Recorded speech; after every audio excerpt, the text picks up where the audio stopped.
Halo Sobat Sehat RSCM, apa kabar? Semoga selalu sehat ya.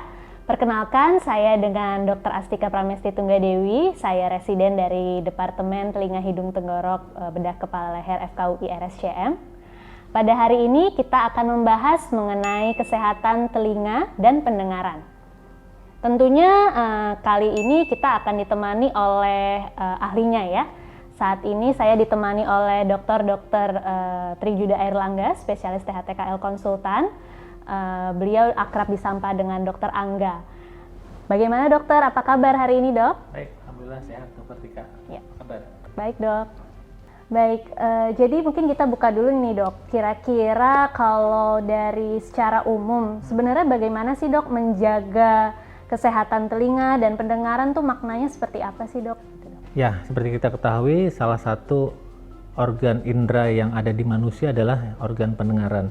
Kita harus bisa menjaga organ tersebut menjadi yang lebih optimal. Pertama kita lihat dari sisi telinganya sendiri. Daun telinga itu salah satu faktor untuk yang dapat menangkap semua suara yang masuk ke dalam telinga kita. Banyak hal-hal yang bisa kita lakukan untuk menjaga kesehatan telinga tersebut. Salah satunya adalah menjaga kebersihan telinga tersebut. Kita tidak perlu membersihkan dengan cotton bud, tidak perlu yang paling banyak dipakai sekarang ini dengan menggunakan ear candle, karena itu akan membuat telinga malah tidak menjadi sehat. Jadi kita membersihkan telinga secara baik dan benar, tidak perlu menggunakan alat-alat bahan kimia yang banyak digunakan di luar. Itu dari sisi telinganya saja. Yang kedua, dari sisi pendengaran. Banyak hal-hal yang bisa kita lakukan untuk menjaga kesehatan pendengaran kita. Salah satunya adalah tidak melakukan atau mendengarkan suara yang terlalu keras. Itu mungkin yang paling mudah. Nanti kita diskusi lebih panjang mungkin ya Dokter Astika ya. Apa aja yang bisa kita lakukan. Jadi sebenarnya kira-kira apa sih dok faktor risiko gitu dok yang bisa menyebabkan gangguan pada telinga gitu dok? Mungkin kita tidak perlu terlalu sering membersihkan telinga, apalagi menggunakan cotton bud. Justru proses membersihkan telinga tersebut kita berpikiran semakin bersih semakin sehat, tapi ternyata ada faktor-faktor yang lain yang akan membuat dia akan menjadi iritasi di telinga lebih dalam lagi, itu dengan menggunakan cotton bud saja. Yang kedua, yang paling banyak digunakan yang saya katakan tadi, menggunakan ear candle. Kita merasa dengan menggunakan ear candle kita akan telinga itu kan lebih bersih, ternyata tidak juga, justru akan membuat iritasi di daun telinga tersebut akan mudah terjadi. Nah itu dari sisi telinga. Banyak hal yang bisa kita lakukan. Kita membersihkan dengan alat-alat yang tertentu atau menggunakan zat-zat kimia, nah itu malah membuat fungsi atau bentuk dari infeksi di telinga itu akan terjadi. Itu yang dari sisi daun telinganya. Sedangkan dari sisi pendengarannya, banyak faktor resiko yang bisa menimbulkan gangguan pendengaran. Pertama, suara bising. Kita lihat suara bising, itu biasanya suara yang tidak kita inginkan. Tapi ternyata ada suara bising yang kita inginkan, itu rekreasional. Kita dengar suara musik terlalu keras, kita mendengarkan suara yang mungkin pada pekerja juga akan mengganggu pendengaran. Kalau kita lihat mungkin kalau yang mudah kita punya rumus 60/60. 60 menit 60 desibel atau 60% 60 desibel tuh kita lihat ada yang mudahnya kalau di telepon tuh ada bar 60%-nya lah tuh 60% untuk kita gunakan bisa selama 60 menit. Itu akan membantu kita untuk mengurangi kerusakan telinga akibat bising. Itu dari faktor bising. Yang kedua dari faktor obat-obatan. Kita harus tahu banyak obat-obatan yang dapat mengganggu fungsi pendengaran. Nah salah satunya adalah kita harus secara bijak menggunakan sesuai dengan yang diresepkan oleh dokter, penggunaan obat-obatan yang dapat mengganggu telinga. Itu banyak sekali obat-obatannya. Faktor risiko lain yaitu adanya faktor di dalam diri kita sendiri. Misalnya ada faktor adanya diabetes mellitus.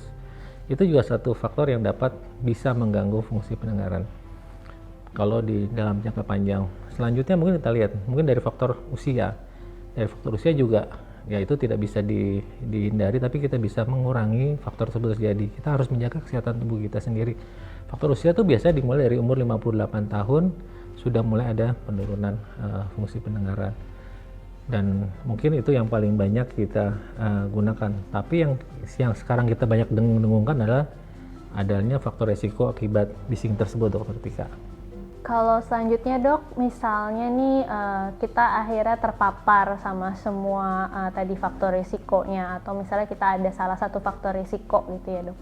Kira-kira tanda atau gejala apa sih dok biasanya yang muncul bila ada gangguan di telinga atau di pendengaran kita gitu dok? Ya, kita tetap bagi dua. Kalau ada gangguan pada telinga, kita lihat mungkin kalau di telinga kita mungkin baru dipegang aja telinganya udah sakit.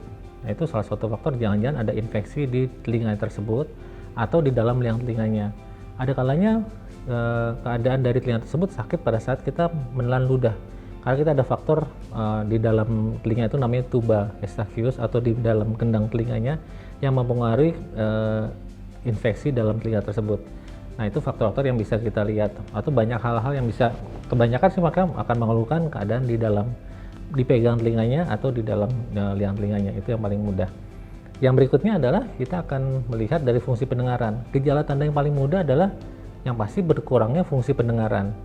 Gejala lain adalah mungkin kita merasa ada bunyi atau kita sebut tinnitus. Nah, itu bisa terjadi akibat ada gangguan fungsi pendengaran.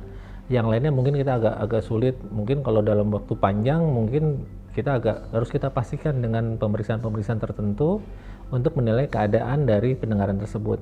Karena kita mungkin Dokter Tika mungkin bisa lihat banyak, misalnya pada orang tua yang paling mudah itu ada gangguan pendengaran. Kalau kita ngomong suara pelan, dia akan bilang kok nggak jelas ya. Tapi kalau kita ngomong keras, jangan keras-keras, saya dengar kok sebenarnya. Kita bingung, ini sebenarnya masalahnya di mana sih? Nah, itu kita pastikan dengan pemeriksaan fungsi pendengaran untuk memastikan gangguan tersebut. Yang paling mudah lah kalau dari pendengaran adalah itu, komunikasinya mungkin berkurang, dan yang pasti fungsi pendengarannya berkurang. Atau yang paling mudah dengan kebiasaan kita, misalnya kita mendengarkan sesuatu yang lebih keras dari biasanya, dengarkan TV lebih kencang, kalau bicara lebih keras lagi. Nah, itu salah satu faktor yang paling mudah kita lihat dia mungkin ada gangguan pendengaran, tapi harus kita pastikan fungsi pendengaran yang ketika. Ya baik, tadi sudah dijelaskan kan dok tanda dan gejala.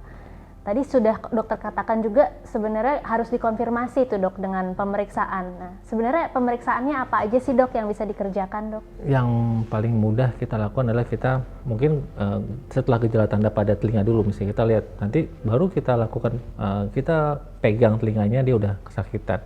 Kita harus pastikan keadaan liang telinganya baik atau tidak. Mungkin nanti gendang telinganya liang telinganya lebih sempit segala macam, kita dapat menggunakan pemeriksaan yang sangat mudah dengan menggunakan senter, atau kalau di THT dengan menggunakan namanya otoskop untuk menilai keadaan dari luar dari liang telinganya sampai keadaan membran timpaninya.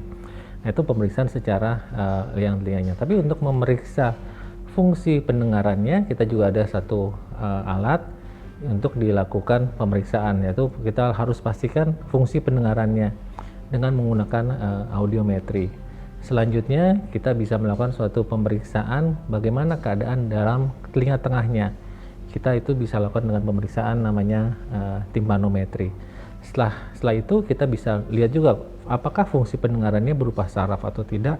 Kita ada alat namanya autoacoustic emission, dan juga kita karena kita di RSCM adalah suatu pusat rujukan nasional, kita juga dapat melakukan pemeriksaan secara objektif dengan menggunakan pemeriksaan elektrofisiologis dengan tanpa respon dari pasien tersebut.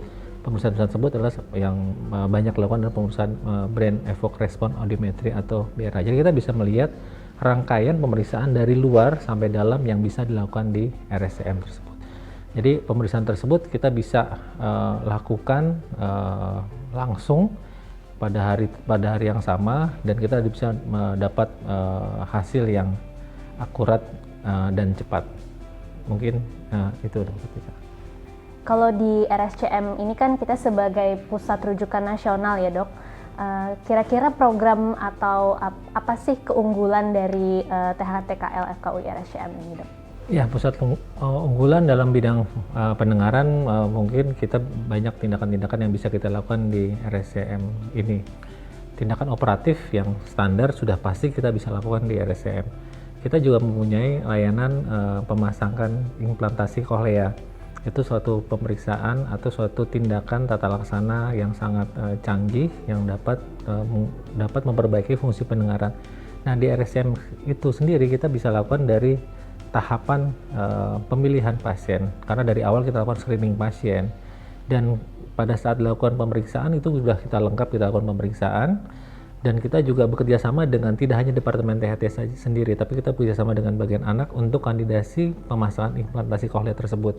Dari bagian anak, dari bagian radiologi, dari bagian psikiatri, dari bagian banyak bagian-bagian lain yang kita libatkan untuk dapat menghasilkan optimalisasi dalam pemasangan implantasi koklea sampai tindakan rehabilitatif dapat kita lakukan di RSCM tersebut, sehingga dari hulu sampai hilir itu semua kita bisa lakukan di RSCM, sehingga ibaratnya ya untuk pemasangan implantasi koklea tersebut kita melakukan satu one stop service yang dapat dilakukan di RSCM tersebut.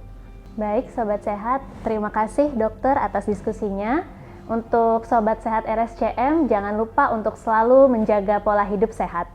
RSCM menolong memberikan yang terbaik.